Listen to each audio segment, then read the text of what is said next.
Good evening, ladies and gentlemen. I'm calling to order this meeting of the Council of the Town of Oakville. And we should begin by acknowledging our presence on lands that come to us by treaty from First Nations. We thank the Mississaugas of the New Credit for their stewardship of these lands. I now invite everyone to rise and join Council in singing O Canada.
Madam Clerk, do we have any, we don't have any regret, there's no regrets tonight.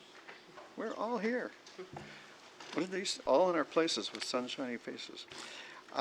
Council, are there any declarations of pecuniary interest to be recorded? Councillor Knoll. Thank you, Worship. On the Administrative Services minutes, item number 5, I am declaring a pecuniary interest. My wife is the Executive Director and a staff member of the Oak Park Neighbourhood Centre, and they are proponents on that matter. And should the matter be separated, I'll also leave the chamber. Thank you, Councillor. Councillor Lischina. On the same, in the same section, I am a member of the Board of Directors of the Oak Park Neighbourhood Centre and will also declare a pecuniary interest. Okay, thank you, councillors. Anyone else?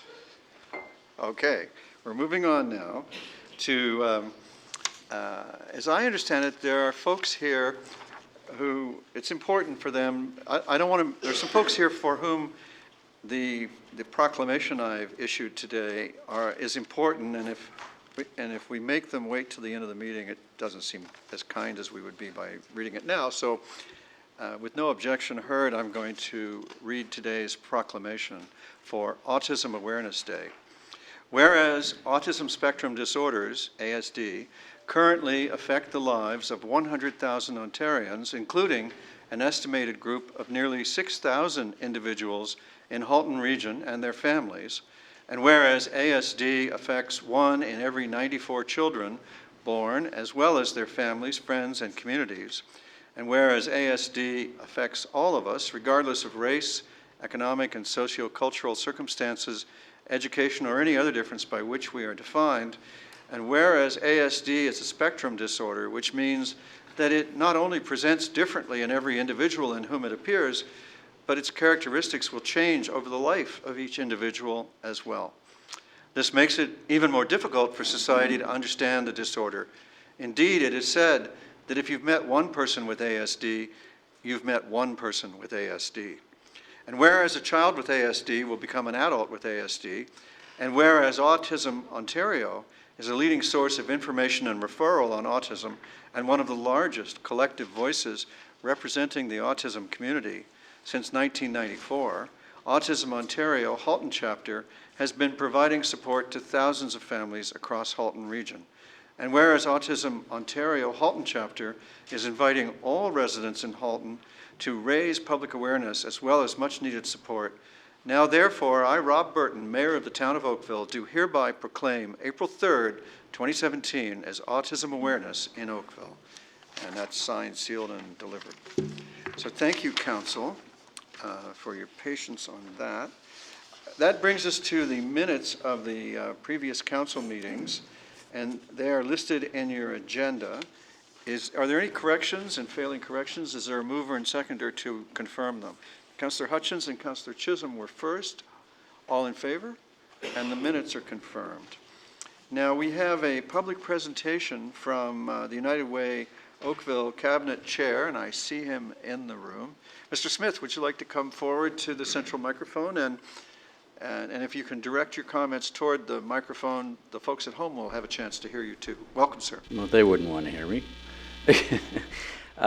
Thanks for taking a few moments to hear us thank you for your support in our campaign this year. I should also say many of you know it's interesting that you just read the autism awareness stuff, because many of you know I have a son with autism, and some of what you read about how children with autism become adults with autism, I have a 25-year-old with autism. So we have been through all of it, and it's good that the world is taking the time to become more aware. It is a challenge, but it's a huge blessing too, and so thank you for that.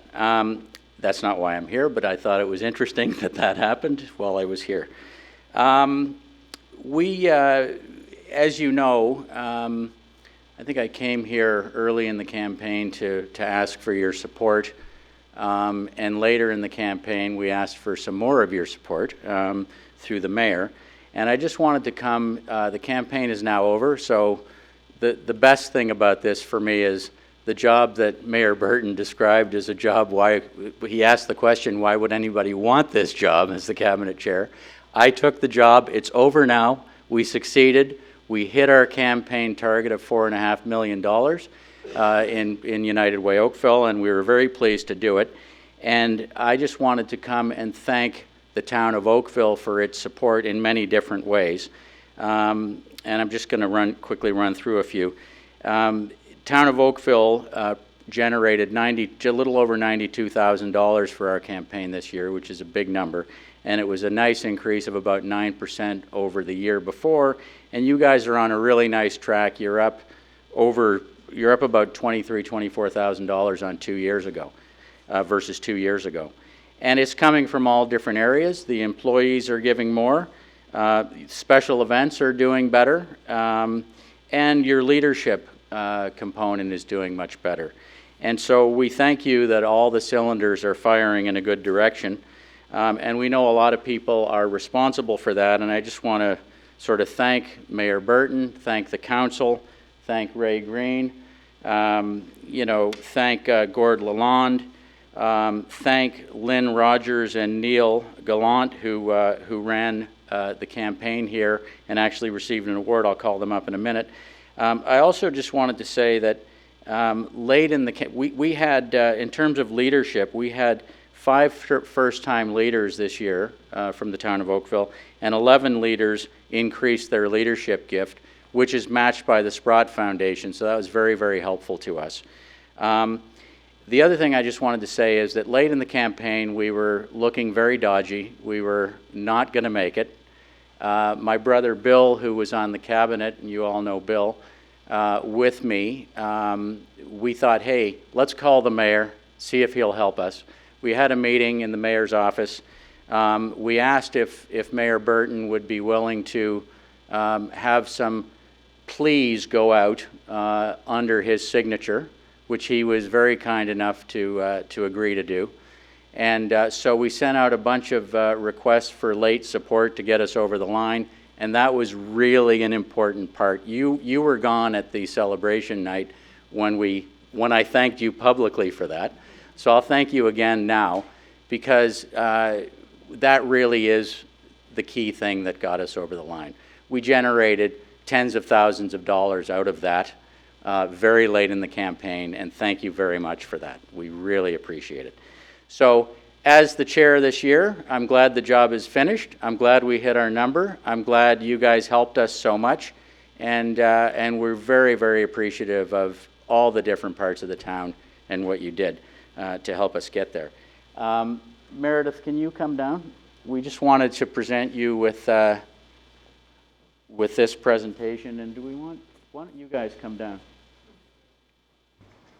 So Lynn and Neil, they were winners of the Top Workplace Coordinator Spirit Award. When we do our campaign celebration each year, there's a bunch of awards that we give out for different things. And so you guys were award winners this year, and we want to thank you for that.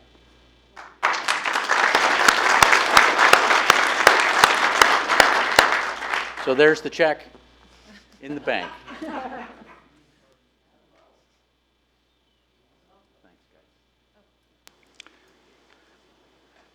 Neil, Lynn, well done.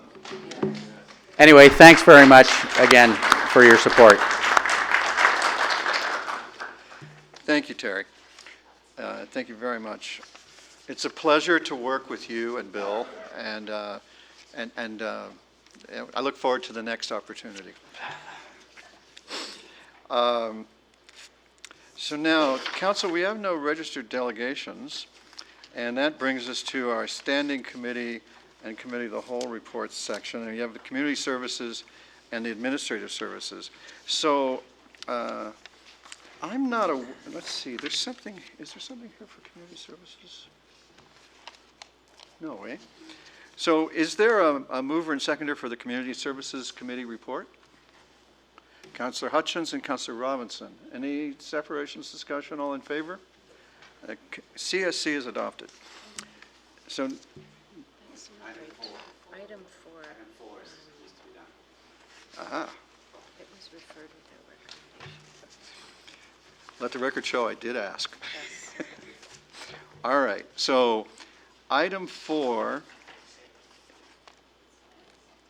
has not had a recommendation, and we need a presentation which has been referred from the committee. So if you give your attention to the far podium, Mr. Val will acquaint the public with what the Community Services, so the Community Service Committee does this from time to time when there's a report that they are so chuffed by that they want the public to see it in the televised public meeting.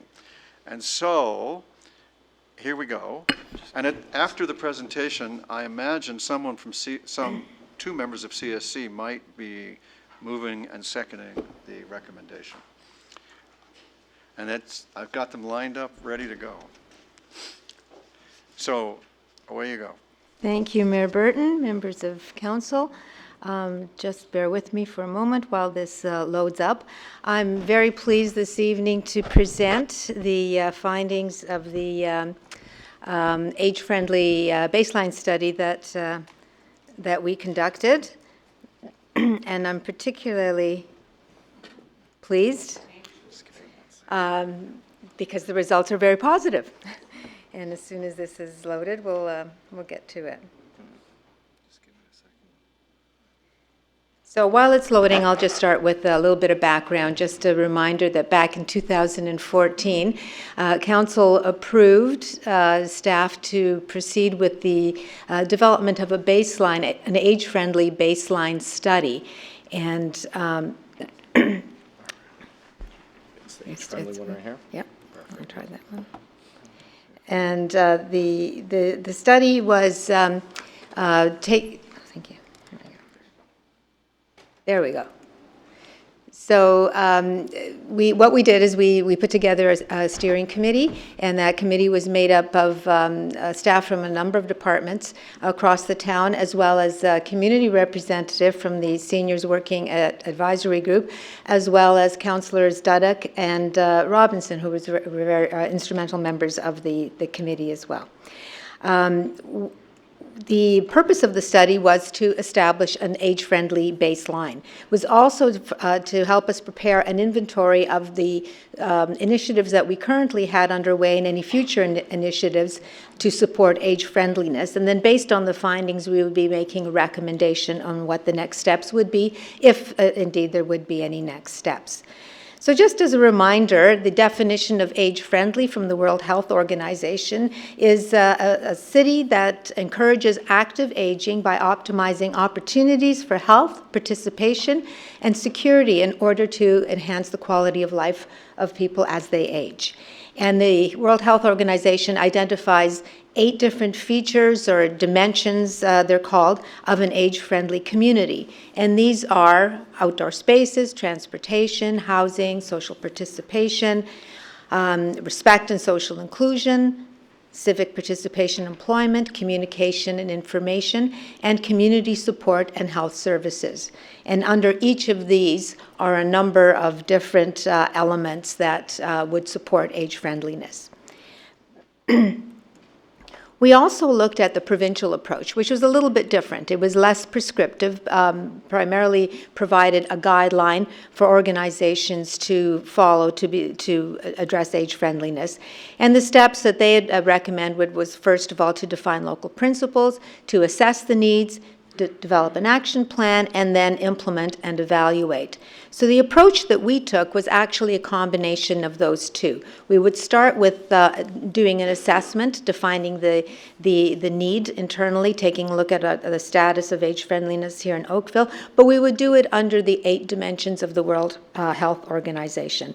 And as I noted, we formed an age-friendly committee, and we also retained the services of SHS Consulting to help us conduct the study and primarily the needs assessment. So the work plan had 4 phases. First of all, we took a look at the profile of Oakville, the demographic profile of Oakville, and identifying the sort of the older adult population. Now, unfortunately, when this study was done, all we had access to was the data from the 2011 census. We actually still don't have the age cohort data of the 2015 census, but it certainly does provide us with a good picture of what we can expect in terms of the aging population in Oakville. We then took a look at the age-friendly current status, and we did this a number of different ways, but one of our key ways was through a needs questionnaire. And that was quite an undertaking, and I'm very pleased to say that this was entirely voluntary, and we had 522 people fill out the questionnaire, which may not seem like a large number, but it was a half hour to fill out the questionnaire. So we had a lot of very committed individuals support us in this. We also did a lot of community engagement, a lot of groups that serve the older adult population. We held focus groups, we held open houses, we engaged the older adults in a number of different ways. And from that, we developed the BASE-friendly study report and the planning framework. Just to give you a sense of where the participants came from, everything in red on this map shows where people were engaged, whether it's through the question. I think this was primarily the questionnaire because we used postal codes. But as you can see, we pretty much covered all of Oakville. We're very pleased that we covered just about every corner in Oakville. And this just gives you a sense of some of the organizations that we consulted with and engaged in this process. So everything from Kiwanis Meals on Wheels program to long-term care residences and homes, other community organizations such as Sheridan College and the YMCA. So just very quickly about the findings. As I said, these are very positive results, both in the questionnaire that we did and in the focus groups and the discussions and open houses that we held as well. Overall, the respondents said that 91% said that Oakville is a very good or a good place to live. And I think this echoes the results of the citizen survey as well. All of the dimensions scored relatively high, and actually they scored quite high. But the findings that we're showing here today that are in the report are a combination of the questionnaire as well as the verbatim comments that we received through the other methods of consultation. So I'm just going to walk through very quickly all of the domains or the dimensions and identify some of the barriers that were identified and also some of the supportive initiatives. And I've just, again, although we're identifying barriers, I have to reiterate that these scored very high. Of course, people had recommendations. Of course, they had suggestions. But overall, the results were very good. So some of the barriers for outdoor spaces were the time it takes to the time allowed to cross crosswalk sometimes is too short. Some walkways are not as accessible as they would like. Some roads are narrow for driving. There was a suggestion for more rest spots, more public washrooms, and the accessibility of public trails. On the positive side, the town's universal design guidelines were identified as being very positive. The very fact that we have senior centers for people, older adults, to go to and socialize, the availability of parks and trails, very, very highly and very high esteem for the community. The snow clearing program was identified as very positive, and the pedestrian safety program. When we speak about transportation, the barriers identified were the question of affordability, sometimes the availability of transit to certain destinations such as parks and trails, and there was a lack of coordination between transit schedules and some of the events that people like to attend. And in terms of rural roads, on some of them there was a lack of lighting was identified as an issue for some people. But, and you will see in the report, on the supportive side, clearly the town is doing a number of things that are very much appreciated by the community. The free Mondays and the no charge for support workers, caravan and the home to hub services, the special destination travel services, pedestrian safety programs, the region's split pass, the improvements to the bus stop accessibility, and the visual and audio announcements on buses. So we're clearly, the community sees that these things are being put into place and very much appreciates them. From the housing perspective, and of course housing is not a municipal responsibility, but it is one of the domains that was identified in the World Health Organization. Some of the barriers pertain to lack of awareness of housing and support options, lack of housing near transportation and amenities, the question of affordability again, an inadequate range of options, and lack of supports to age at home, as more and more individuals are wishing to do so. But on the supportive side, new regulations that permit second units. The town's property tax deferral program was identified as something that is much appreciated, as was the windrow clearing program and the region of Halton resources that are available to seniors. Respect and inclusion barriers include, for some, feelings of ageism and being undervalued. Need to recognize diversity better, for some also a sense of isolation, and insufficient outreach to new older residents, which was an interesting comment. But again, on the positive side, and this comes up quite frequently, the fact that the town does have senior centers. They're very, very well received. The community centers and libraries identified as wonderful resources that support social inclusion. Recognition of volunteers, the accessible customer service standards, and in all of our facilities, the number of assistive devices that we have for an aging population or special needs. For civic participation in employment, again, employment is not a responsibility of the town, but it is one of the elements. Lack of information on how to participate in the municipal process, which is something that I'm sure can be easily remedied. Meeting diverse needs and interests and skills of volunteers, and creating employment for individuals 50 to 65 years of age. Once again, senior centers and libraries are cited as positive when it comes to volunteer programs. The on-site voting at long-term care and retirement homes. People like the live streaming of council meetings, so that's good to hear. And the Seniors Working Action Group is also cited as being very supportive.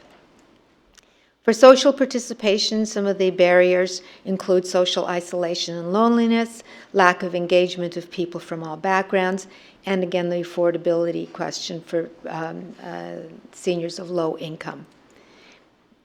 But on the supportive side, the wide range of cultural, recreational, spiritual, and social activities that are available in Oakville, not just through the town of Oakville, but from other service providers.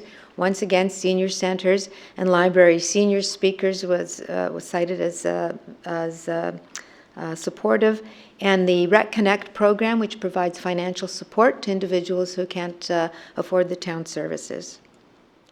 So communication and information, some of the concerns that were brought forward were navigating the town's website. There seems to be a lack of awareness of some of the services and access to information in different languages in appropriate locations. But on the positive side, the Oakville Beaver was cited as a positive source of information. Information sessions at the senior centers and the SWAG-sponsored events were very appreciated. The library newcomer services, online Halton Senior Services Directory, and although the website might be difficult to navigate, it was noted that the improvements that have been made to the website in terms of accessibility were very positive. So, and then community support and health services. There seemed to be a lack of support, sort of a lack of awareness around the informal support that's available. There was a lack of coordination and delivery of current services was cited. There seems to be a bit of a gap in availability and accessibility of mental health services. Once again, system navigation can be an issue, and access to health care and support in the home. But on the positive side, the Halton Region's Older Adult Directory was cited quite regularly as a resource that was used extensively. The Senior Services newsletter that's put out through Senior Services, the free information drop-in sessions at the centers and at the library, and the various support services that agencies provide. So there are a few themes. I think the word awareness came up quite a few times. But overall, our conclusions are that Oakville is in a good position in relation to age friendliness. As I noted before, the barriers that were listed were things that people have said, but on balance, they were more positive than negatives. The town, certainly the town and other agencies have been very proactive in addressing the needs of the aging population, and this was being recognized. And then based on the demographics, there are some dimensions that require more awareness and consideration, notably housing and traffic. It seems that for those two, it was awareness that was the issue, not necessarily that the services weren't there. So the summary of the priorities that were identified in the baseline report, where the first one obviously was to improve the awareness and navigation of programs and services. So there's some work to be done there. And create awareness of and facilitate access to affordable housing options. And this is a regional responsibility, so something we can share, information we can share with the region. It suggested that we continue with improvements to accessibility of the buildings and outdoor spaces. They were rated high, but this is an ongoing program for the town, and we should continue. Enhance awareness of local transit services, enhance engagement initiatives, and expand and create new partnerships. So the report itself had 5 key recommendations, and the first one was to establish an interdepartmental working group. Now, we already had a group that was our steering committee. This is suggesting that we continue with a working group, and that their responsibility would be the second recommendation, which is to develop an implementation framework for town initiatives. We have a number of initiatives that are ongoing. Every department has something. This is suggesting that we work cooperatively and collaborate the various departments and put together an implementation framework that can be monitored on an annual basis and then reported back. So the third recommendation would be to conduct ongoing research of age-friendly approaches in other jurisdictions, and this could be the responsibility of the working group as well. We also will be sharing the results of our findings with our community partners, and we would continue to raise awareness on age friendliness. Those are the 5 recommendations that come out of the baseline study report. And then staff's recommendations to council are that the study and its recommendations be approved, and that staff would continue to monitor the progress the town is making in terms of age friendliness through this interdepartmental working group. And we are suggesting that this responsibility be assigned to the Corporate Staff Accessibility Committee, which already reports back annually on accessibility initiatives in the town, and that we create a subgroup that is specific to age friendliness that would develop the framework, the implementation framework, and then would report back annually with a report card on what we have achieved in the year in advancing age friendliness in Oakville and any kind of new initiatives that we are suggesting go forward. And at any given time, council can choose to take that another step forward, or perhaps go for a designation under the World Health Organization. We're not recommending it at this time. We believe we're in good shape, and that reporting back annually on the progress that we make is a very positive move. And that's my report. Thank you very much for the report, and thank you on behalf of the rest of the council who's not on the Community Services Committee. Thank you for the decision to have this here in front of council. Is a very good decision. Councillor Giddings has a question, and there may be more. Thank you very much, Mr. Mayor. Through you, I'd also like to thank CSC for bringing this forward. A couple of questions. You talk about snow clearing, and later on, windrows were covered. Is the plowing of sidewalks the other aspect of snow clearing, or do they feel that we do a good job in terms of snow clearing? Just curious if you have further information on that. I don't recall specifically any comments on snow clearing, but I'm going to turn to Nancy. No, Nancy's saying no, we don't So have we'll any go with further the windrows and Yes. sidewalks and the overall program of snow clearing. The final recommendation, it talks about the Management Accessibility Committee. Could this come forward to the Public Accessibility Committee? There are a number of parallels in terms of with aging also comes some challenges in a number of ways, and I think the accessibility, which I the council representative on, I think it would be very beneficial for it to come forward because there are a number of similarities that are covered in both of them. Also interesting to note that they talk about different languages in order to make it more accessible. At some point, we're probably due for the accessibility to come back and talk about some of the wonderful things the town is doing in terms of our iPads and different things that make it easier to communicate, whether it's a language issue or whether it's a speech issue or a hearing issue. So great stuff. Thanks. Thank you. Thank you, Councillor Giddings. If we added to the third recommendation, the additional words, with consultations from the Accessibility Advisory Committee, would that achieve your objective? It certainly would. Thank you very much. All righty. We'll see if we can get someone to do that. I have an indication from Councillor Lischinen and Councillor Hutchins that they want to move and second the recommendation. They may perhaps consider adding that, or we can try to amend it. The next is Councillor Duddick. Thank you, Your Worship. As mentioned during the presentation, Councillor Robinson and I had the honor and privilege of working on this committee. And I must say, I cannot speak highly enough of the engagement from staff. Everybody was extremely positive and keen to roll up their sleeves, and the attendance in these meetings was truly indicative of the amount of interest there was to make things work and to really sort of drill down to find out what we're doing well, which I always suspected we were, but it just sort of reaffirmed it. Especially given, as I had said at the onset of this process, there were several communities that I had come across who hung the shingle age-friendly community, and when you really drilled down, it really, you maybe had the certification, but you weren't really engaging the true spirit of what an age-friendly community should be about. And I think at Oakville we should be very, very proud. I would also like to thank Nancy Beto for shepherding us along throughout the process, and the rest of staff. It was just an honor and a privilege. Very well done. Thank you.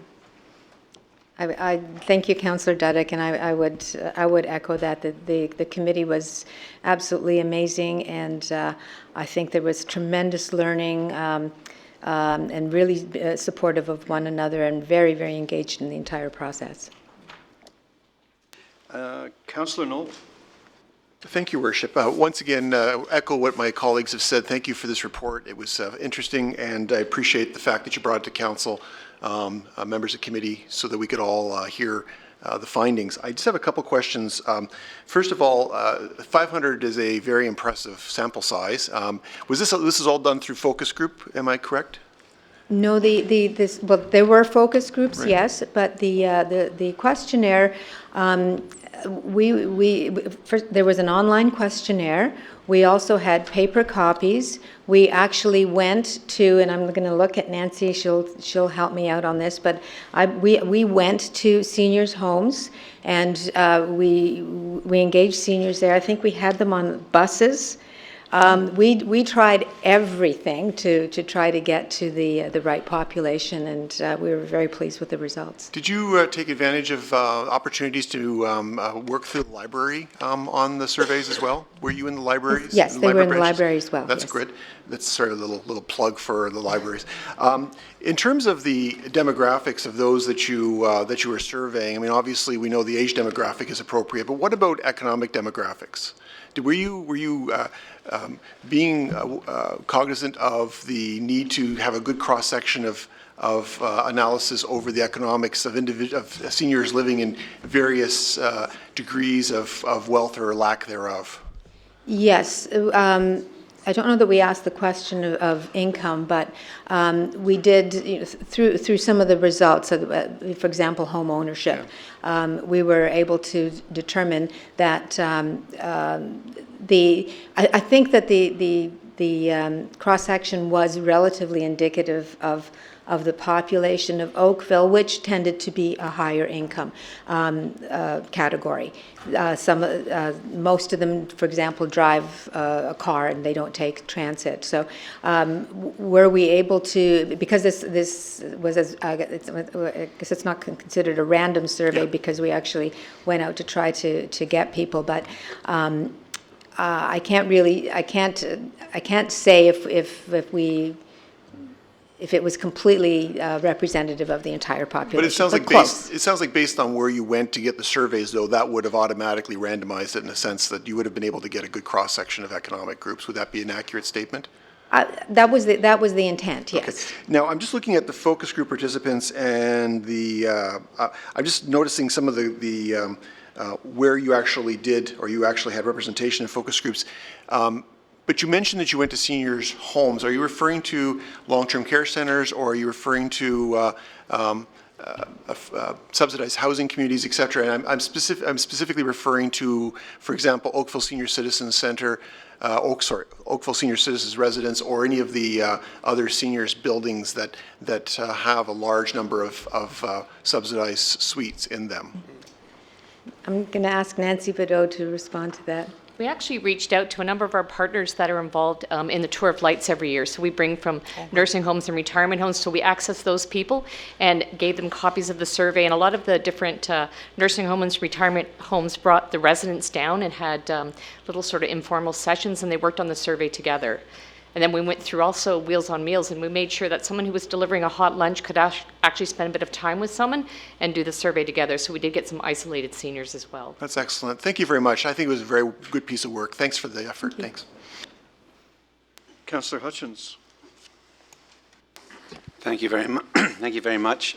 I also want to commend you for an excellent report here. One of the things you hear about in a lot of the discussions is the difficulties with the website. I know the town is being very keen to try and upgrade and change and make it more accessible. Is there any dates or information we can give the public on how far we're proceeding along those sort of lines? I believe Jane Courtemanche will be able to answer that question.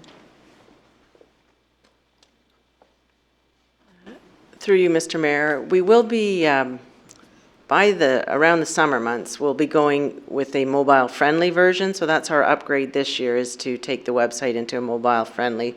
So that will change a little bit the look and feel.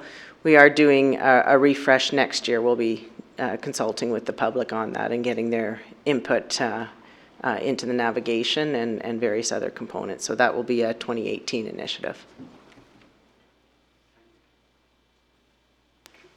And Councillor Robinson.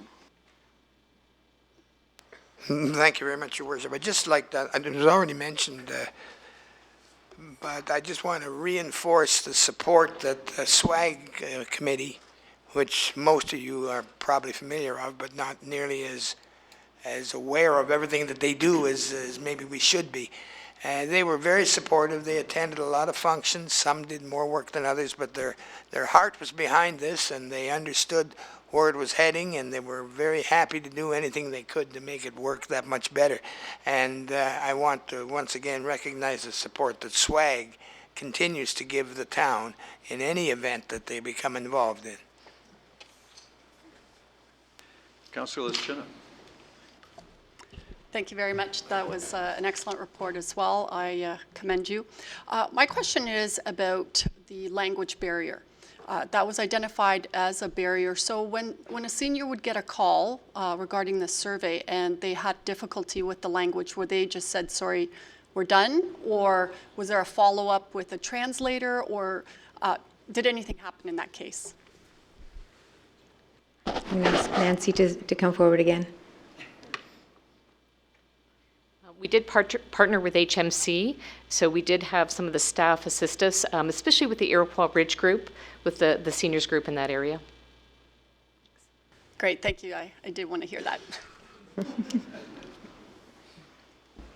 All right, so I have it moved by Councillor Lischina, seconded by Councillor Hutchins. And are you two moving it with the additional phrase that Councillor Giddings suggested, with consultations from the Accessibility Advisory Committee? All in favor? Opposed, if any, and that's carried. Thank you, everyone. Now, that completes community services. For administrative services, we have a separation of item 5, and there were questions about item 9. I'm satisfied with item 9 as it was passed by the committee, and I recommend it as is. The additional information that staff have given you on your desk tells you how they will be able to achieve the requirements that the committee laid down. And it's on that basis that I'm satisfied with the report as presented. And of course, anyone can separate item 9 if they wish. I will at this time call item 5 separate from the rest. And the councillors who declared a conflict can push back from the table and be considered to be excused from the discussion and the vote. And I'll call the vote now on item 5. All those in favor? Opposed? Item 5 is carried, and Councillor Lischina and Councillor Knoll, you're back at the table. Councillor Duddick. Your Worship, given that it's already been passed, I didn't want to lose this opportunity to recognize the extreme good work that the Oak Park Centre does. They are so far-reaching in their community outreach, whether it be diversity, seniors, youth. So many people thought at the beginning it was just young mums and families, and they have proven that once there's a need identified, they meet that need and some. So well done. Thank you, Councillor. I'm sure we all share that feeling. I need a mover and seconder for the balance of ASC. Councillor Knoll and Councillor Lapworth, all in favor? Opposed, if any, and that does carry. Thank you, everyone. Now, we have a consent item. It's on the consent agenda because we didn't anticipate there would be any opposition to this. The recommendation is that we instruct our town solicitor to intervene in the Ontario Court of Appeal proceedings and any subsequent court proceedings relating to the Ontario Municipal Board decision PL 110189 regarding the Richmond Hill Parkland policies as set out in the report from the legal department dated February 21st. And as the public, I hope, will remember, this is the case where we joined with Richmond Hill and some other municipalities to oppose a decision we thought was very wrong by the Ontario Municipal Board to interfere in the setting of the parkland dedication, which, as we read the Planning Act, is a municipality's exclusive right to set, and the appeal to the courts was successful, and the board was overruled, and the board is now appealing to the Ontario Court of Appeal, and I believe we should follow our victory upward, and I would ask for a mover and seconder of this. Councillor Elgar? Councillor Grant? Anyone else want to speak to it? All those in favor then? And no one is opposed, so therefore that carries unanimously. There are no confidential consent items. And that brings us... Of course we could do that. And there may be a chance to do that again later on. So you're rising to be recognized as being in support of the motion. And I will call your names, and then you can sit down and your vote will be recorded. Councillor Lischina, Councillor Adams, Councillor Grant, Councillor Knoll, Councillor Lapworth, Councillor Elgar, Councillor Hutchins, Councillor Giddings, Councillor Chisholm, Councillor Duddick, Councillor Robinson, Councillor O'Meara, and Mayor Burton. I declare the motion carried unanimously. So now we have the discussion item, which is the always meaty biannual citizen survey, and this is the 2017 running of the survey. And if we give our attention to our Director of Communications and Strategic Policy, and I hope I haven't left out anything, Jane Courtemanche, she will summarize for the public what all of you, I know, have poured over in fine detail. Ms. Courtemanche, we're looking forward to your presentation. Thank you very much, Mr. Mayor.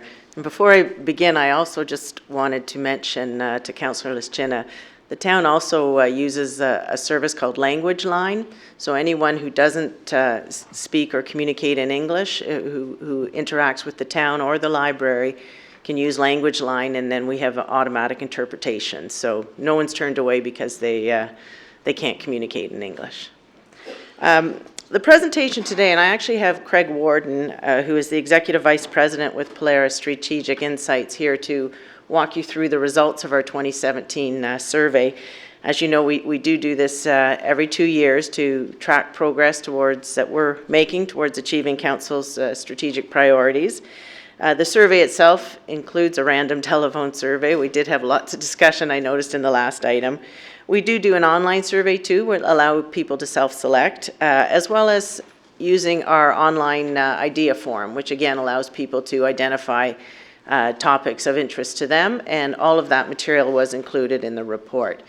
Today we're going to primarily focus on the results of our telephone survey, as that is our statistically most valid survey that we do. And so I'm going to turn it over to Craig to walk you through the results. Okay. Thank you, Jane. Thank you, Council. It's great to be back to take you through the latest edition of your citizen survey. There we go. Okay. So what did we do? We did a telephone survey of 805 residents of Oakville. It was a randomly selective representative survey of your public and of adults in your public. Between the dates of January 26th and February 3rd, the survey was about 20 minutes long, as it typically is. So yes, so we're going to jump right into the charts and graphs, because we are nothing without our charts and graphs.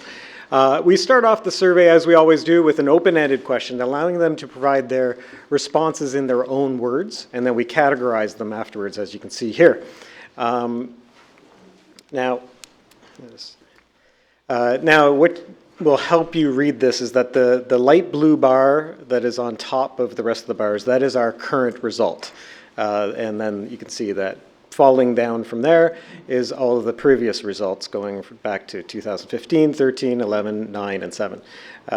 Now, when we ask them, what is the most important issue facing the town, 20% mention urban sprawl or development, and 11% mention traffic. And then 9% mention affordable housing. For me, these are the sort of three key issues. And what we would like to point out, and that is worthwhile noting, but not to overstate it, is that we're seeing urban sprawl development growth increase by 7% this time compared to 2 years ago. And affordability, or the availability of affordable housing, has gone up by 6%, from 3% to 9% compared to 2 years ago. Now, these are not huge jumps in these numbers, and so I would not want to overstate it, but this is a significant move upwards for both those two issues, and it is something to monitor. You want to sort of keep your finger on this particular issue to see if it is a trend. And the reason I point it out is because this is sort of a theme that we see throughout these findings. The issue of availability of affordable housing, so sort of two diametrically opposed issues here, and the issue of there being too much sprawl, growth, and development. What is the degree of livability in Oakville? We still have 79%, or roughly 8 in 10, saying that it is better in Oakville than in other areas of the GTA, and a 17% saying it's about the same as most areas of the GTA. Almost no one says it's not as good as other areas, or that they don't know, or that it's better than some but worse than others. Basically, you have a very happy population when it comes to considering livability and the quality of life here. Another open-ended question that's asking them what are the qualities or features of the town that make it livable. And at the top, we have parks and recreation, opportunities for sports and fitness at the top with 30%. Below that, the small town community feel at 20%. And then below that, schools. What's interesting here in terms of the trends, looking back over the time that we've been doing this survey, you can see that parks and recreation and opportunities for sports and fitness is up by 5%. And the small town community feel, as a quality that makes Oakville livable, has actually dropped down slightly at each wave that we have conducted this. So from 35% in 2009 down to 20% now. That's not necessarily a complaint. That is them saying, what are the things that I think about when you ask me, what makes this town livable? People are now thinking more about parks and rec. They're thinking more about schools than they did in the past. What are some of the obstacles or the greatest challenges that prevent the town from being the most livable town in Canada? At the top, consistent with the themes that we're seeing here, more affordable housing, or the absence of it, at 15%, and tied with it is overcrowded or overdevelopment, the issues of growth.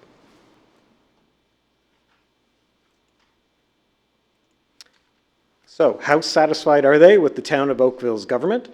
8 in 10 are satisfied. Now that's a drop of 6% compared to 2 years ago.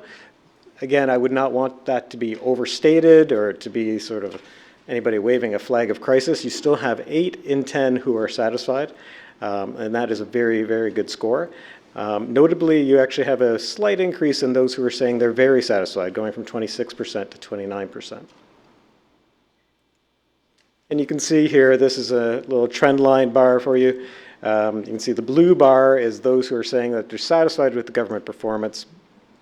81% now. You can see we've always been in that bar, going up and down a little bit here and there, but 8 in 10 Oakville residents have always been satisfied, more or less.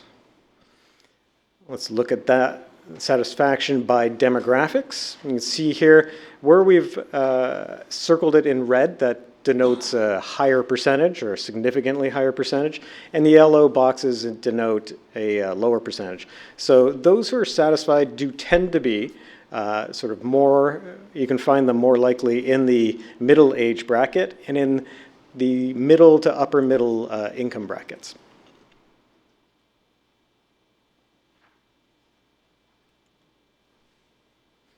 Now, we probe on a number of different town attributes. So that is sort of descriptive aspects of the town and a number of services that the town provides. And we're going to go through those now. This cobbles together the average ratings on town attributes and town services for all of the items that you'll see to follow. Now, here we have 85% who are satisfied with town attributes. That's down 5 points from the last time. And satisfaction with town services is at 89%, which is up 4 points. So one thing to note here, what we always like to see is very strong responses in the intense categories, the very satisfied. That's the hardest thing to get. It's the hardest thing for any government to get these days. And here you have about half who are satisfied on average with all of the attributes and on average with all of the services. But let's go through. And numbers get bigger when we look at them specifically. So we're starting with the strongest responses and going down to the lowest ranked ones. Here you can see about 9 in 10 are satisfied with all of these items. Feeling of belonging and being safe, 95%. Parks and green spaces, 93%. Public library services at 88%. Recreation fields and facilities at 88%. And Oakville's emergency services at 85%. What's particularly noteworthy is just how strong this satisfaction is. You have at least 6 in 10 on up to 72% who are saying they're very satisfied. That is something to be very proud of. And moving on, it still remains quite strong.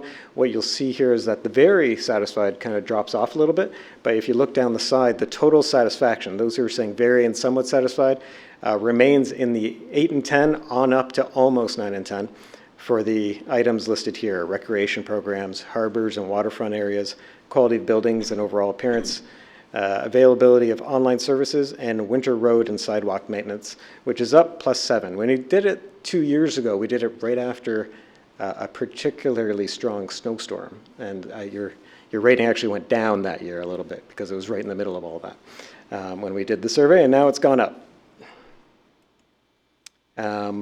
Here you can see that we have roughly 8 and 10, drops down a little bit on efforts to protect the environment at 76%, but otherwise around 8 and 10 for all of these items. Efforts the town makes to protect community heritage, amount of information provided to residents, town roads and sidewalks, arts and cultural programs and venues, and then the efforts to make that you make to protect the environment at 76. And then going down this list, we have roughly 7 and 10 who say that they are satisfied with responding to community needs, opportunities for public involvement, provision of municipal parking, managing your tax dollars. Now, if you look at public transit, there we have 54% saying that they're satisfied, but we have a nice big 25% who say they don't know. If you remove that don't know, and those are people who are saying, I'm not familiar enough to give this a rating, likely not users. If you remove them from that mix, that score for satisfaction goes up to 73%. So roughly in line with everything else on this slide. And you can see that by and large across these, you see about 2 and 10 to a quarter who are very satisfied. That may pale in comparison to some of the earlier slides, but it's still nothing to shake a stick at. That's still a good score for very satisfied. Priorities and planning. Every time we do this survey, we put 6 umbrella categories before our survey respondents, and we ask them to make choices, just like you have to, as council, make very difficult choices. We present each one of these 6 items against, or sort of in league, or beside each of the other items. And we ask respondents to choose which one for them is the higher priority. So that happened, which every item here was sort of competing against all of the other items. The percent that you see here is the percentage times that that item won or was chosen when presented against others. So controlling the rate and type of growth remains the strongest issue and the top priority for residents here, as it always has been. So 6 and 10 choosing that. Natural environment, very close behind. Basically, the only thing that natural environment loses out to is managing growth. Then behind that is ease of traveling and governing and managing the town. And at the bottom is recreation and cultural programs and economic growth. Now, this pretty slide is actually quite helpful. If you read it downwards, as the red arrows indicate, it will tell you how each item fared when presented against each of the other items. So if we look at Oakville's natural environment, where it's in blue, and go down, you can see that when presented against governing and managing the town, and we asked survey respondents, which one's your top priority? 59% said protecting Oakville's natural environment is. So when you look at this, you know, the issues with the red circles are the ones that are winning. So you can see growth wins every time, natural environment wins every time except when up against growth. And you can see governing and managing the town is beating items like economic growth just barely, and sort of tying with recreational culture programs. Now, we drill down into each of these umbrella categories by presenting 5 to 6 in each case, areas of focus that the town could take within each umbrella category, and we ask respondents to choose which one's the top priority for them. So within the category of controlling the rate and type of growth in Oakville, we see some consistent findings here that protecting the character of existing neighborhoods is the top priority. A new item that we inserted this year that we didn't have previously is defending the town's livable Oakville official plan, which got a strong response. A new item put in there and got 21%. And almost tied with that is ensuring a mix of housing types throughout the town at 20%. And then ensuring town implements sustainable development standards comes in at 18%, which is a drop from last year in light, I think, of the new item, which is the livable Oakville official plan. Oakville's natural environment, what's the top priority here? Very clear response here, 43% saying protect and maintain the parks, trails, and green spaces. It's always been a big part of what people value about this town is the green spaces and the trails and the parks. Behind that, with consistent findings year over year, you can see maintaining cleanliness and appearance, prioritizing energy efficiency, protecting the environment from invasive species such as the emerald ash borer. And preparing for extreme weather comes in at 6% this year compared to 16% in the previous time. Again, when we did the last survey, we had extreme weather when we were in field. So that particular item did a lot better then as the snow was coming down outside their windows when they were doing the survey. Ease of traveling around Oakville. Again, some very consistent findings here. Adding and widening roads and bridges, 29%. So really, something that speaks to drivers. But right behind that, 20%, only 9% back, we see increasing the frequency of public transit on existing routes. So clearly favoring drivers, but public transit does not fare badly here. Create year-round paths for walking and cycling, 17%. Winter road and sidewalk maintenance at 16%. And increasing traffic calming on residential streets to reduce speeding at 15%. Within the umbrella category of governing and managing Oakville, the top priority, here we see a tie at the top and two items that come in quite close behind. Streamlining processes to ensure cost-efficient delivery of town programs and services, and ensuring open and accountable government each get a quarter. So roughly half of your population is looking at these as your top priorities. Then right behind there is provide more opportunities for public input into town decisions. Within the category of economic growth, top priority is to attract new companies to Oakville to create more local job opportunities, and at 23% support for the commercial areas of downtown Oakville, Kerr Village, and Bronte Village. Behind that, we have reduced business costs for Oakville companies, such as through electricity and taxes, support for existing Oakville companies to expand globally so that we can create more local job opportunities here. And then behind that is improved traffic congestion for employees and the movement of goods. Within the recreational and cultural programs umbrella, very clear response for the top priority here, and that is to keep the cost to participate in town programs affordable for all. Then looking at different segments of the population, they do fairly similarly across these, with youth coming in at 15%, seniors at 12%, and arts and cultural programs at 10%. Then we ask people, it's not entirely clear from this slide, but what we ask people is we say, would you like no increase to your tax and user fees? And by doing this, we'd have to reduce services, and only 35% choose that. Or would you like to add new services and facilities or maintain existing service levels? And to do this, we'd have to implement a tax increase or user fee. So 62% in total chose one of those. 22% said add new services and facilities, even knowing that it meant a tax increase or user fee increase. And 39% said maintain existing service levels. Then we follow up with that 62%. We say, well, how would you prefer that the increase, the funding for this? And that's where we see 74% choose user fees compared to 24% who prefer property taxes. Now that user fee segment's actually gone down by 5% compared to last year.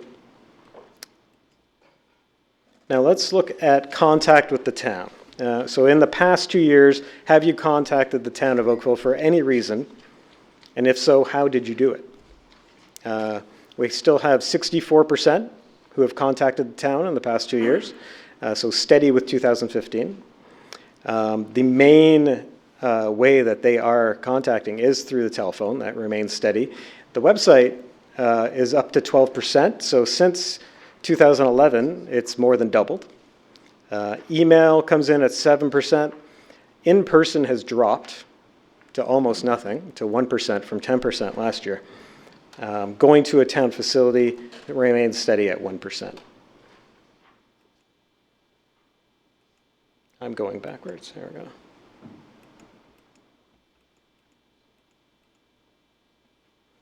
What are the reasons for contacting the town? It remains, the number one reason remains to request a service, but that has gone down by 10% compared to last year, from 40% to 30%, which is more in line with what we saw in 2013. 20% say that they're calling, or primarily calling, to inquire about town programs. 16% are filing a complaint, 6% are paying a bill, and 5% are performing a transaction. Satisfaction is quite strong. 85% say that they're satisfied with their most recent contact with Oakville, and 57% are saying that they're very satisfied. In the world of sort of service satisfaction, where they're in contact with a service person, whether it's by the phone or in person, these are very strong ratings. And quite often we'll see that with companies and with governments, when people have an interaction with a service person, a frontline service person with a government or with a company, that is often a key driver of their overall impression and satisfaction with the government. That's why you see companies like Apple telling their service people, don't rush the call, stay on the call as long as you can, because if you leave them happy and don't feel rushed, then our satisfaction levels will go up. So these results are quite important, and they're very positive. So you can see here, about 86% is your lowest number on any one of these specific satisfaction items, on up to 95%. So town employees are respectful, 91%. The information from the town was easy to understand, 95%. That's a nice 6% increase over last year. Service was provided in a timely manner, 87%. Town employees are knowledgeable, 91%. It was easy to find the information I needed from the town, 86%. And you can easily find the right staff to deal with your issues, 86% satisfied. Now, looking at the big dark blue bar, that's very strong, very satisfaction, intense satisfaction. You have 75% saying that town employees are respectful on down, with about 2/3 saying that the information was easy to understand, 6 in 10 saying the service was provided in a timely manner. These are very strong, intense satisfaction levels. Looking at the key driver, what we did was, it's called a regression analysis. It's an advanced statistical technique where we are able to determine what are the key drivers of satisfaction with service. And what we found was that getting service in a timely manner and the feeling that employees are respectful are the primary drivers of satisfaction with service. Obviously, items that you've done well on. Wait one sec, I want to go back.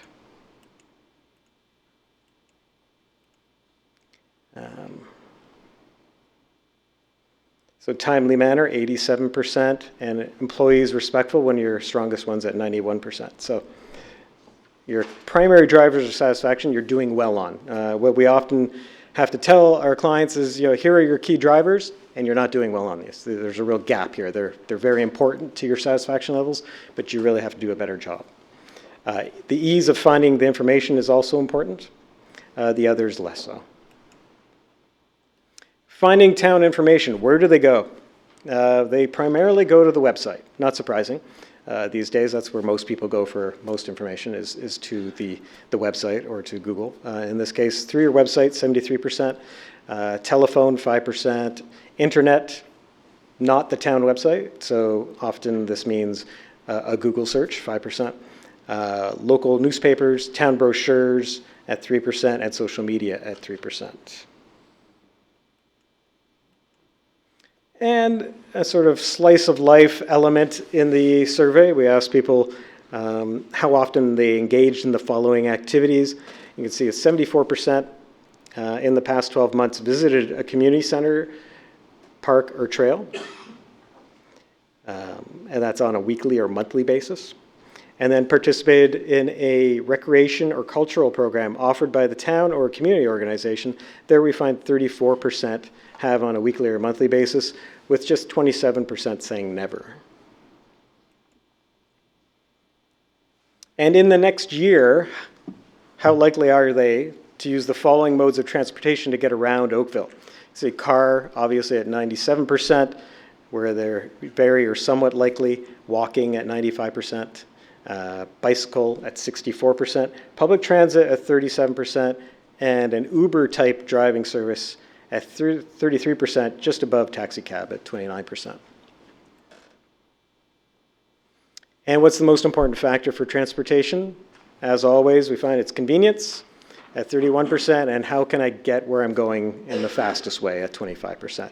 These have been time-honored and tested key drivers of transportation choices for years. The distance of how far I'm traveling comes in at 11%, but that's really, it's related to the second item. Voter turnout and support for online voting. First, we asked people whether they voted in the most recent municipal election in October 2014. I think you'll be happy to know that you had 79% turnout, despite what you've heard. This we see in every survey where we ask whether people turned out to vote or not. People always remember incorrectly. Because we know the turnout rate was much lower than this, and it may be a case of just actually not recalling correctly. Then we asked them whether or not how likely they would be to vote if they had the opportunity to do so online. And here you can see that 50% or 36% are much more likely, and 14% are somewhat more likely, for a total of 50% who say that they're more likely to vote if they had that option. And I can speak to this, that I've in the past, I've done some work for Elections Ontario where we tested this out, this very same question, and really delved into it and saw similar results where it can really bring in people who don't vote primarily for inconvenience sake. Those who are particularly disaffected won't turn out, but those who don't vote but want to, but just feel like they can't because of their schedules or location or accessibility issues, those are the ones who actually will come online and vote.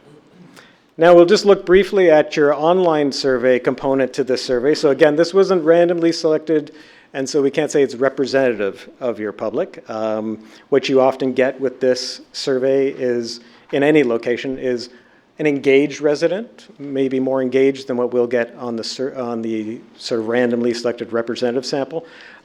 They could be members of community organizations who've rallied the troops to come and answer this survey as well. So that's something to be mindful about. But the value is that you are getting engaged residents taking this. So it is interesting to see what they think.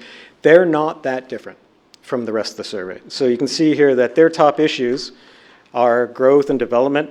You can see housing, traffic, infrastructure. These are the top issues for them. How satisfied are these, this sort of engaged resident component? 77% satisfied, so somewhat lower, but not a whole lot lower than your own score across the representative sample. And the town services receive similar ratings. Now here we did it in a different way. We just said which one performs best and which one needs the most improvement. But you can see at the top are parks and green spaces, the library, which does very well, recreation fields and facilities, emergency services. So these are your top items. And those that actually need the most improvement, you can see community planning, roads and sidewalks, natural environment, which was a particular concern that we saw. And what's interesting is that recreation fields and facilities, you have some complaints there. So there's a bit of a divide. There's people who actually really like it, and then other people who have issues. And have they contacted? They are contacting you more often. So these engaged residents in this survey are contacting the town more often than the wider populace. And you can see that here. They are a little bit less satisfied, but again, 76% satisfied with their most recent contact. Their sources for information about the town, similar to the general public, 41% are turning to the website. Higher mention of newspapers, email, social media amongst this group. And are they interested in participating in consultations? Definitely. You have 38% who are definitely interested, another 47% who are somewhat interested. They are likely a group who are interested in hearing what the consultation would be about before they decide, but that they lean towards yes. So 85% interested. So let's sum up everything in there. So your overall satisfaction is 8 in 10 residents satisfied. 3 in 10 very satisfied. It's a 6-point decline from 2015, but again, I would not want to overstate that. You're still in that nice band of 8 and 10, which is typically hard to even rise above. So again, so good results. Oakville residents remain quite happy with the town's attributes and services. As you could see, some very strong results there. A lot of 9 and 10 to 8 and 10 to 3/4 who are satisfied with strong intensity in those responses. 2/3 have contacted the town in the past 2 years, and you get very strong satisfaction ratings on that as well. And what makes Oakville the most livable city? Well, it is the parks and recreation and opportunities for sports and fitness, which has really gone up, as the concept of a small town feel has decreased over time in each sounding of this survey. The sort of top of mind concerns or top of mind issue that they want the town to look at is growth or urban sprawl and development, but also affordable housing is an important mention there. Both of these are slightly rising issues. And residents would like to see this priority put on controlling rate and type of growth, and as well as protecting Oakville's natural environment. So that brings us to the end of the survey, but would welcome questions. Just look how many you have. We can sort of start at one end and come over. Councillor Lischenna. Thank you very much, Mr. Ward. Thank you very much, Mr. Warden. A very informative survey. You indicated that you had to you reached 805 residents. I'm curious how many people declined to do the survey before you reached the 805? I don't have that information offhand, but a typical survey of this type would have about a 20% response rate. Okay. Yeah. So we've reached that. Mm-hmm. But can you conclude anything from people who wouldn't want to answer the survey? Would they be more in the not happy with services and attributes, or? Yeah, there's been a lot of academic work in particular on this to kind of look at, are the people who don't respond any different? And what they've found is that it actually tends to fall out in both sides, that there isn't necessarily a skew. Okay. And my last question is regarding question 4. What is your comment about the 15% split of more housing and overdevelopment? I mean, they're saying one, so this is different groups of people. Different groups, yeah. Same amount saying that they both live in Oakville, some want more housing and others don't. That's So right. I find that it's really quite interesting. Well, it just speaks to, that it's not a monolith, the Republic, and that there are people there who feel that there's a real absence of affordable housing, and they're very concerned about it. And then there's others who are more concerned about maintaining the sort of appearance and character of their current neighborhoods and restricting growth and development to some extent. Thank you. Yeah. Thank you very much. I appreciate all the information once again.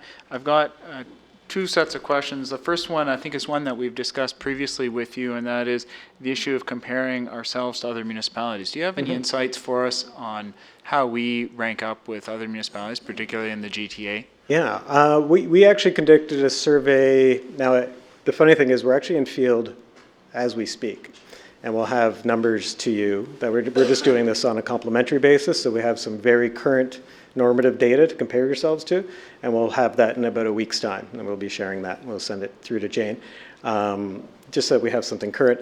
But these numbers don't change that much, and the last time we did it was 2 years ago, so in 2015. And in the greater Golden Horseshoe, the satisfaction rate with municipal government, and that's the question. It wasn't necessarily about services, but municipal government, was 74%, 73 or 74%. And you're clearly above that. All right, we've got one notch up, as you say. Yeah. Okay, that's one question I have for you. Then I have another question for you, which is I'll say it's a survey science kind of question, and that is when I went and looked at the details, I noticed that there were a couple of categories within the ward-specific call numbers, where, for example, in Ward 6, in the 25 to 34-year-old age category, I think you may have had one respondent, and in Ward 3, in the 18 to 24-year-old category, you might have had one respondent. And so I recognize these are very, relatively speaking, smaller segments, but you only got one.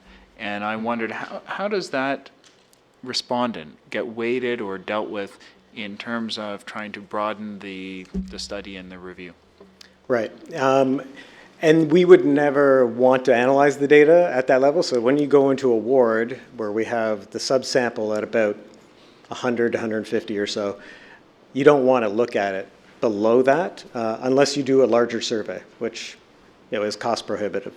What we do is we weight the data based on the current census data. So we actually weight up the 18 to 34 bracket to accurately represent how they are represented in the population. And so you're only weighting it across the town, you're not weighting it across the individual wards in the information that you provided previously? That's okay. right, yeah. Thank You wouldn't be able to do it at the ward level because you get into too small numbers. Okay. Similarly, in the age categorizations that were available to us, I noted that within the broader chunks in the 18, I think it's the 18 to 34 categorization, the larger buckets, there tended to be more than I would have expected, I think, in one half of the bucket than the other. And the same thing for the seniors group, and you had the younger seniors and the older seniors, and the older seniors, I think, may have been overrepresented in the number of answered calls. I presume the same thing would have to happen. You'd have to weight the... This whole survey was weighted according to the census data for gender, age, and within how the wards are actually distributed. I'm surprised by the fact that you actually had in the larger categorization across town such a non-representative breakout sample, I guess. But I guess that happens. It can happen. We have some quotas in there to ensure that it doesn't that we're not absent a sufficient number within each of these sort of demographic buckets, because we want to make sure we get enough within this sort of sample of 800. And so we meet those, and then we let it fall out naturally. Thank you very much. I think you've got other questions, and I'll conclude there. Councillor Grant? Any questions that have been asked, so thank you. Thank you. Councillor Noel? Thank you, Your Worship. I always enjoy our biennial report card, so thank you very much for that. A couple quick questions. First of all, on the response rate, you said 20% is the typical response rate. Has that changed over the years? It's gone down. It's gone down over the years.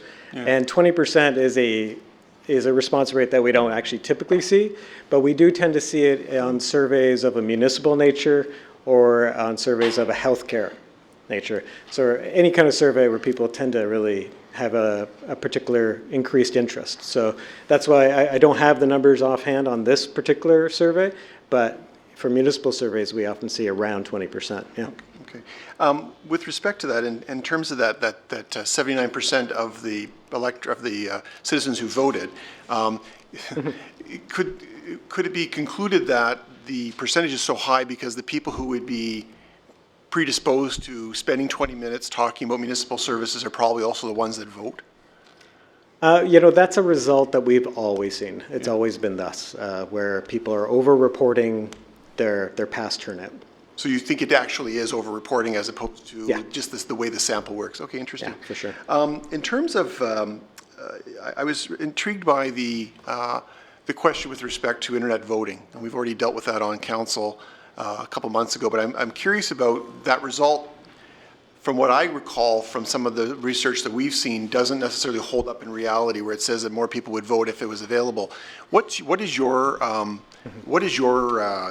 research show in terms of that? Because it's one of those things where people say, yeah, it sounds convenient, so I may vote. But does it actually hold true in your research? Mm-hmm. The problem is that we don't have a lot of examples of online voting where a survey was done beforehand. But what I would draw your eye to is look at the very likely. Anytime you see a survey where you ask a likelihood scale, those who say very likely are the closest to actually convert to actually coming through with that likelihood. So there you had, I think, over 2/3 who were very likely to vote. And so I would think that you would be able to get roughly that much. In terms of the affordable housing pot, I noticed in one place it's referred to as affordable housing, in another place in the survey it's referred to as availability and / affordability of housing. Is there no way to extrapolate what the numbers reflect in each one of those two categories, or was it too fine-grained? They're the same. It's people saying that there's a lack of affordability, right. Lack of affordable housing, a lack of availability. Yeah, those are one and the same. So is it safe to conclude that this affordability statistic relates to market affordability as opposed to economic or affordable housing in terms of social housing? No, we saw responses of all types, in particular people just saying that houses are too expensive to buy. Right, but I guess what I'm trying to conclude, or I'm trying to determine here, is that in past years, affordable housing has often been a lot lower, and the nomenclature with respect to the terms affordable housing means different things to different people. So would you, the uptick in the numbers, they generally relate to the current status of super expensive homes, the lack of homes available on the market, et cetera. Is that accurate? Yeah, I think that's very accurate. So we're not seeing a sudden trend in people looking for subsidized housing necessarily. No, what these mentions were really focused on was, as you say, the real estate market and the difficulty that it presents to people actually getting home. Right. So, Your Worship, you need to work really hard on that. I know you're already working on that, but you need to keep pushing harder. Thank you, Your Worship. Appreciate it. Thank you again. Thank you, Councillor Lapworth. Councillor Elgar. Thank you. Some of the questions have been asked, but I'm always interested in surveys and always thought a lot about them, how important they were. But in the last U.S. election, I think we learned that surveys didn't mean very much, and people have, for whatever reason, quit telling the truth. Now, have you noticed that as you do surveys? And the reason I say that is when you already put it up in the highlight that 79% of the people surveyed voted in the last 2014 municipal election, when in fact only 33% actually voted. Out of 125,722 voters, only 41,921 thought to vote. How can we trust that the other answers they're giving are accurate? And what is the degree of accuracy that you think it would be in this point in time? Because people like start playing games, it seems, with surveys. Well, one, I would caution you about comparing a survey of the general public to a survey of voters. So the big challenge when you do an election survey where you're trying to forecast an election result is that you're trying to predict who's actually going to turn out. And in the American election, where you have roughly 50% turning out, that's very hard. With our survey, we're talking to everybody. We don't have to model out voters in this case. We're talking to all adult residents of Oakville. So for us, this is a very easy survey to do. We've obviously done election surveys in the past as well. That's a much bigger challenge. So they're sort of very different beasts. How can we rely on these results? I would point to the consistency of the results over time. So we've done this for many years. I think it's since 2007.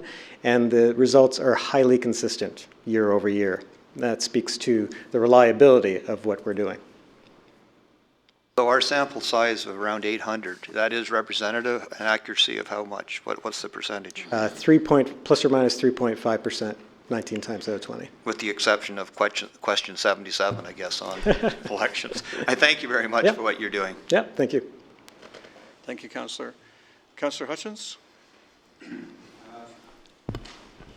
Thank you, but Councillor Noel answered my question about affordability. So. There's no penalty, and he's grateful for the thanks. Councillor Giddings?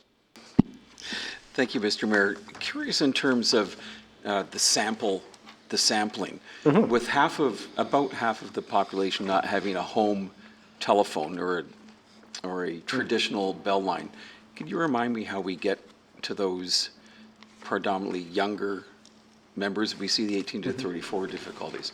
How do we get through to those? Well, it's the cell phone only households is more around 20%, or even less. Depending on where you are, it's around 15 to 20% in Ontario. So it's not that big. In the United States, it's 50%, and it's a big challenge there.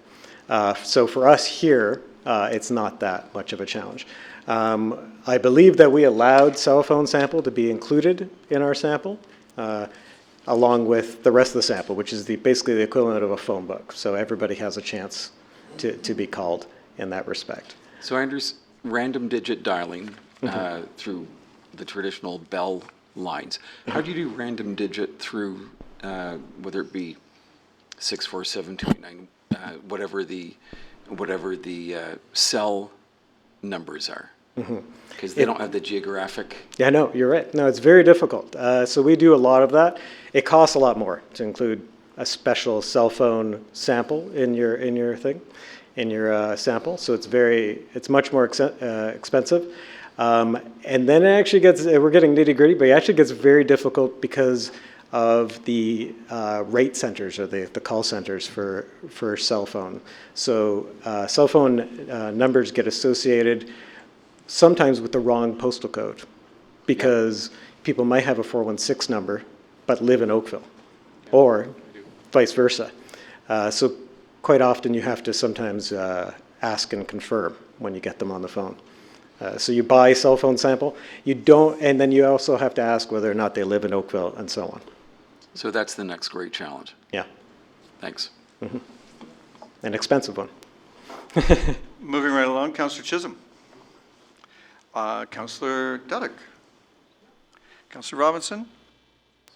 Just one. You may have commented on this, but I don't recall. Do you ever get anybody saying, "Oh, I need a little bit more time to think about that before I give you the answer"? And then asking to get a call back? No, well, I'm not sure. It may mean that they don't answer it the way they would have liked to, or I'm not sure what that means, but it means that they're not. They feel they don't have enough time to come up with their correct answer. I guess that's what that means. Yeah, well, the interviewers are instructed to be as helpful and as congenial and as accommodating as possible when they're on the phone.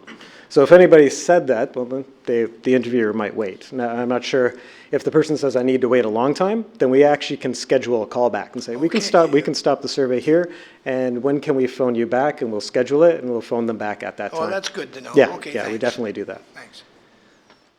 Councillor O'Meara.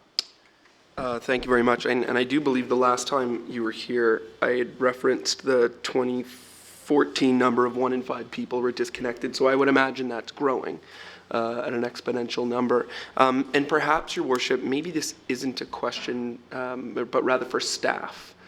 So I'm wondering about the possibility of using the data that we have on residents who register for our recreation and culture programs or a various instrument and contacting those people if we do that as well, or is it just a random sample, or how that would impact the survey? I guess maybe if you want to comment to that, but again, it might be for staff, so my apologies. Well, we have expertise in Mr. Warden on how, and we have, I'm sure, advice from staff on affordability, so take your So do you want to know how to do that, or? I guess how would that impact the randomness of a sample if we were to use the databases that we have or the individuals that we have? So maybe if you can answer that, and then maybe is it a possibility, and if staff might respond to that. Thank you. Okay. Well, I just say it would not be a survey of Oakville residents it would not be a representative sample of your residents writ large. What it would be is a user survey. It'd be a survey of users of culture and recreation programs. It's something that could be done, but as long as you have the right permissions, because you can't use their personal data, their info, unless you've already got that permission ahead of time. I think Mr. Warden answered the question. All righty. Thank you very much. Councillor Grant. Thank you. This is kind of sparked by Councillor Giddings' questions. Beyond the problem that most surveys have, which is you only get results from the people who are actually willing to be involved in a survey. In future, most of the people that I deal with on a day-to-day basis now, if they're under 40, it's not a phone call, it's text messaging, it's other things. So what are we thinking about doing in the future to try and get a good sampling size and to try and fight back against that thing where, again, the only people who give you a survey question answer are the people who are willing to answer a survey, instead of the people who actually live their lives day to day and don't want to be bothered?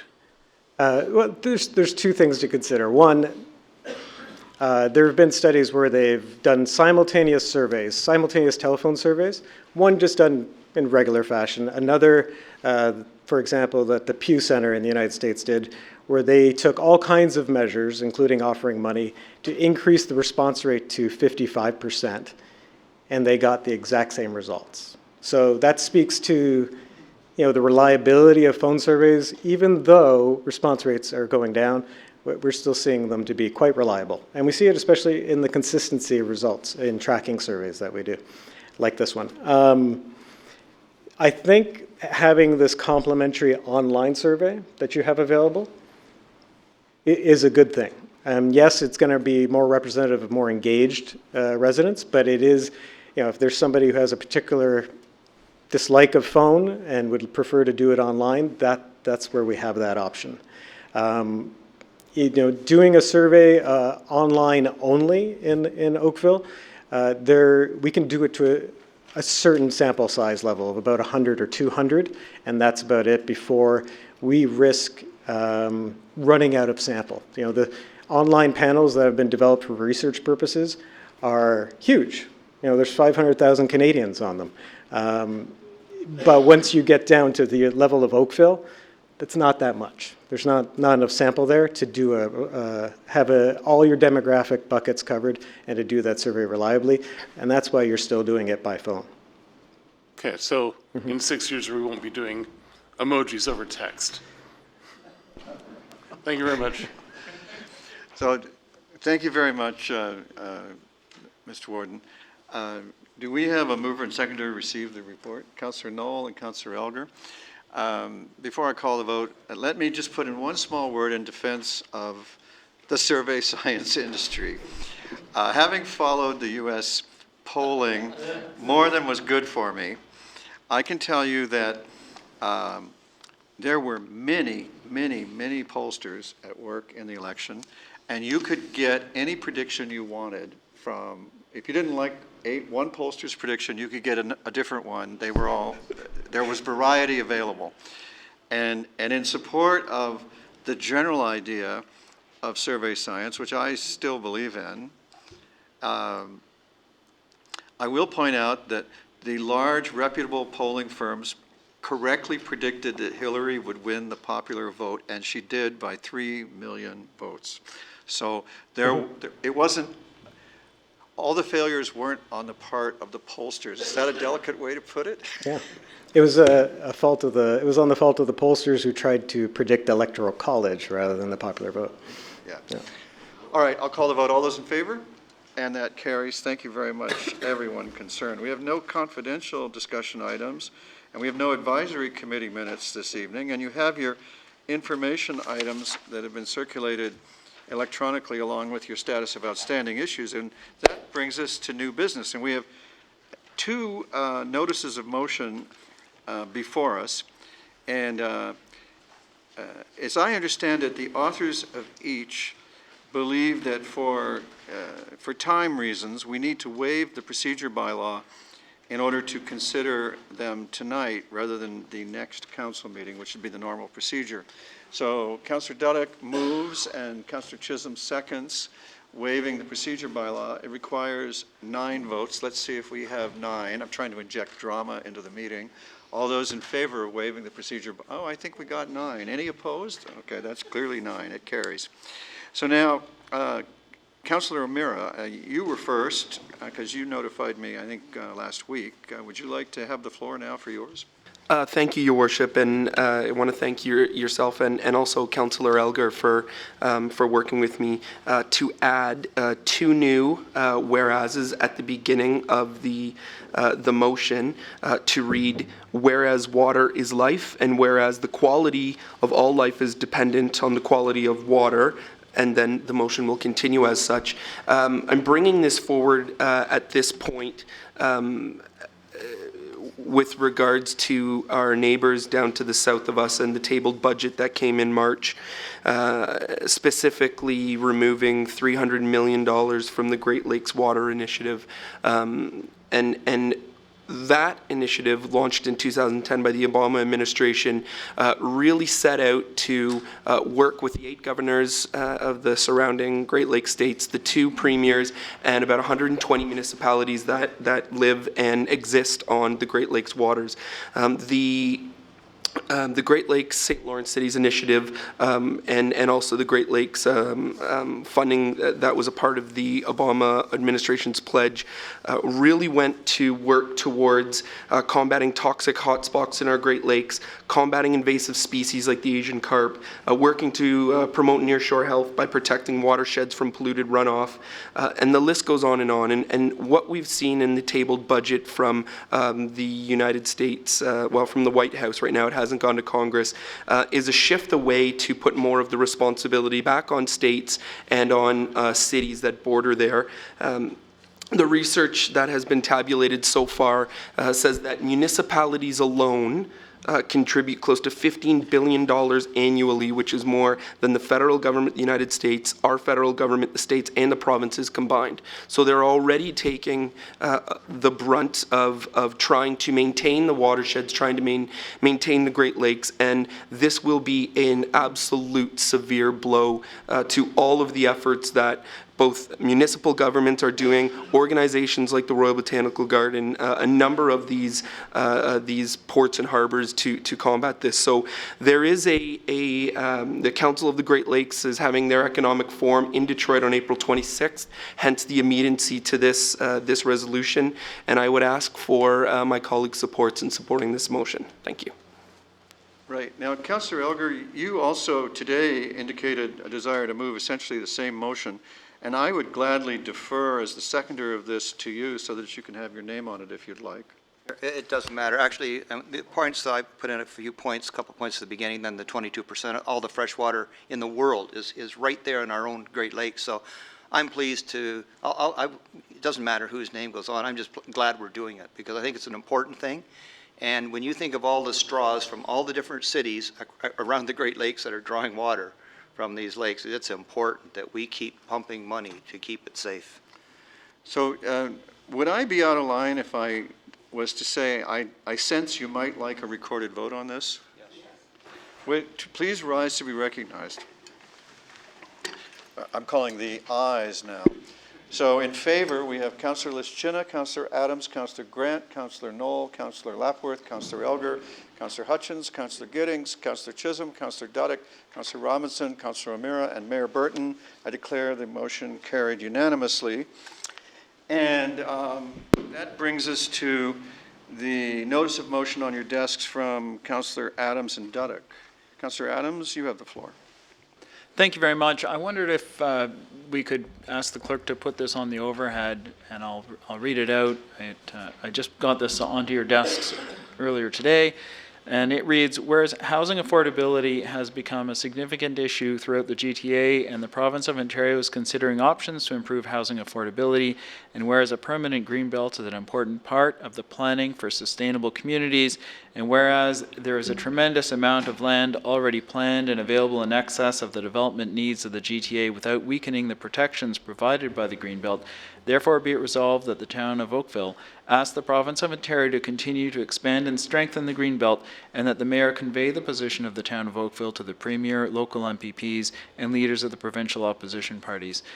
Mayor Burton, last week you provided an interview on the radio, and I think that was an excellent starting point for this kind of a discussion. I know there's much more going on across the GTA, but as there is a provincial budget coming up and there is discussion about what the province might or might not do with respect to housing affordability in the GTA, I think it's important for municipal leaders across the GTA to say that breaking apart the greenbelt is not the way to tackle housing affordability. There's lots of available land available for development already.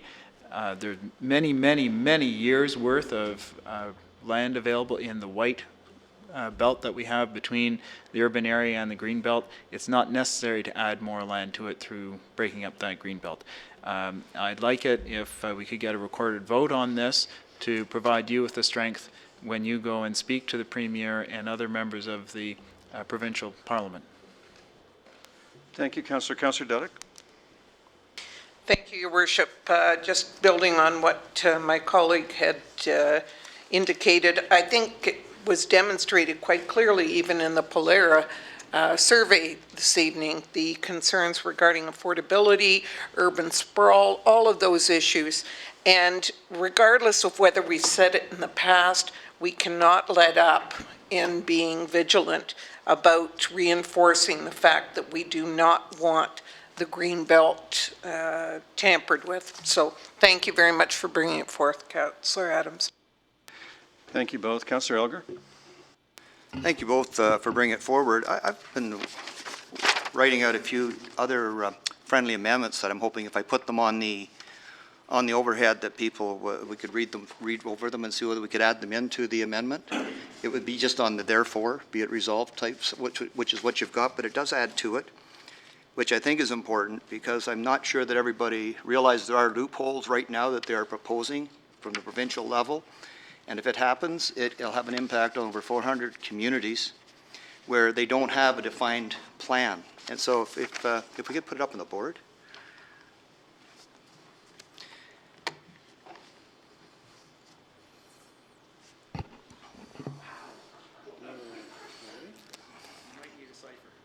Okay, I can read through the scribbles. Please, on the first one, number one, protect and grow the green belt. Grow the green belt to protect at-risk water supplies across the blue belt map areas. Do not allow changes to the green belt settlement area that would permit large-scale urban development applications in small towns and villages. Continue to prohibit new lake-based water and sewer infrastructures into the green belt. Stop sprawl for good. Close the risky loopholes that allow urban sprawl to pave over farmland in more than 400 rural towns and villages not designated for growth, and stop allowing sprawl to count as intensification. Keep the proposed growth plan intensification and density targets and freeze municipal urban boundary expansions for the next 10 years. Set up a compliance secretariat with oversight power and resource for the next 10 years. We need your leadership now. It's time to stand strong as your government finalizes the plans. It is critical that you fix the policies above now so that we do not see 10 years of threats to and the destruction of the Greenbelt, or roll back into the 1950s style sprawl that paves prime farmland, creates unbearable gridlock and carbon emissions at great cost to Ontario taxpayers. And I wonder if we could add that. And I didn't just make that up. I've got that from the Sierra Club, has been working on this for a number of months, okay? And this is the letter they're asking everyone if they could send it to the Premier. And they've got all the different ministers, too, that they'd like it to go to, because I think they're concerned that this kind of thing isn't just for the Minister Bill Moreau, Minister Jeff Leal, Minister Chris Ballard, Minister Kathleen McGarry, Minister Glenn Murray, and Deputy Premier Deb Matthews. This is what they think we have to, if we're going to make a difference, we have to get to them with very specific things. And I would ask that maybe that could be a friendly amendment to your motion. I'd like to ask if it would be stronger if it's a separate item, a letter by the mayor on behalf of council, because that would be in keeping with what the Sierra Club's actually asking. And we could do that. We could, if we had a recorded vote, then we could say, and you have unanimous support from council, and I'm fine with that. Okay. That would be very helpful to me to have them separate. Okay. Yep, that's fine. Councillor Adams, are you okay with that? Oh, yeah, I think that's good, and thank you for telling me where it came from, because when I first saw it, I thought maybe it was from the Greenbelt, Friends of the Greenbelt Foundation, because they've got very, very similar materials, and I wonder, as part of the second piece, we might want to point the mayor to both of those groups as starting points for providing the detail, I'll say. It's good, because at this point, we are going to have more information. Like it's coming out at the end of April, because the Niagara Escarpment Commission, we've already been told, we're going to have an in-camera meeting of what will probably be going public. So that's going to be the third week of April. So I would suggest timing is very important, because I think it's probably, the ink is probably already dry on a lot of it. And I did, let me check. I thought I heard you say this is the Sierra Club's letter, right? This is what the Sierra Club has asked for everybody to send to the Premier, yes. Right, and I've been, so ever since my CBC radio interview, I've been deluged with people saying, what can I do? And I've been sending them to this and saying, send this. So it'd be very consistent with what we're doing if we then keep these separate and pass them both. I think it'd be perfect. I think Oakville, we have been a leader. When you think back to the Greenbelt, when it first came in, there was 800,000 hectares, okay, that was added, or it was put into the Greenbelt. Because of Oakville's Amendment 1, 1,900 hectares were added because of the urban river valley system. But of course, that was only on public lands, not the private lands. But we kicked in another, a couple of thousand hectares into the Greenbelt. So I think this is, Oakville's been a leader in this area, and I sure don't want to stop now. I can tell you that downtown we're recognized as one. All right, so we'll have, if council's agreed, we'll have 2 votes. Apparently, we'll do them both recorded votes. All right? So the first one will be the motion by Councillor Adams and Duddick, we've just gone through. And to be recorded in favor of that, please rise to be named. Councillor Lischina, I said Lischina, and Councillor Adams, Councillor Grant, Councillor Knoll, Councillor Lapworth, Councillor Elgar, Councillor Hutchins, Councillor Giddings, Councillor Chisholm, Councillor Duddick, Councillor Robinson, Councillor O'Meara, and Mayor Burton. I declare the motion carried unanimously. And now to record yourself in favor of directing me to forward over my name on behalf of you, essentially the Sierra Club letter to the Premier, please rise to be named. Councillor Lischina, Councillor Adams, Councillor Grant, Councillor Knoll, Councillor Lapworth, Councillor Elgar, Councillor Hutchins, Councillor Giddings, Councillor Chisholm, Councillor Duddick, Councillor Robinson, Councillor O'Meara, and Mayor Burton. I declare the motion unanimously carried. Thank you, everyone. Now, Council, we also have I should stop and ask, are there any regional reports or questions regarding town boards and advisory committees? And I'll move to requests for reports, and of which we have one. And this is moved by Councillor Duddick and seconded by Councillor Chisholm, that staff be requested to report back to Council on the correspondence received from Darian Patriska, dated October 24th, 2016, to Mayor Burton, requesting that a forest or open space be dedicated as a memorial to the late Joseph Patriska, a recognized local artist and Oakville resident, one of whose works has pride of place in our south atrium. Is it the will of Council to permit this request for report? All in favor? And that carries, and the request is approved. That brings us to consideration and reading of the bylaws. Before that, Your Worship, there's an event that's on tomorrow night that I wanted to just mention to everyone. Please do. The event is Avi Lewis. Most recent film that he's done is This Changes Everything, and his partner is Naomi Klein, who wrote the book. And that's actually being held tomorrow night at Galaxy 707 Hall, located at 475 North Service Road, which is just southeast of here. And he's talking about the LEAP Manifesto, and everybody's invited, and I hope they have a good crowd. It's being sponsored by very reputable firms across the town and the region, and I'm hoping that people will go to it, because I think it's going to be a pretty good event, and he's pretty well known, and I think Oakville's very lucky to get him. And it's being put on by the, I'm trying to think, it's the women, the Halton, including, Oakville, I'll tell you who's putting it on, the Oakville and District Labor Council, Unifor Local 707, the Community Development Halton, Poverty Free Halton, Living Wage Halton, and the Council of Canadians. And so it seems like it'll be good. It's 7 o'clock tomorrow night, same time as a council meeting would be, so I hope everybody can make it. Thank you. Thank you, Councillor. Councillor Hutt. Yes, could you say the address more slowly so other people can actually hear? I'm sorry. It's the Galaxy at 707 Hall. It's located on 475 North Service Road at 7 o'clock.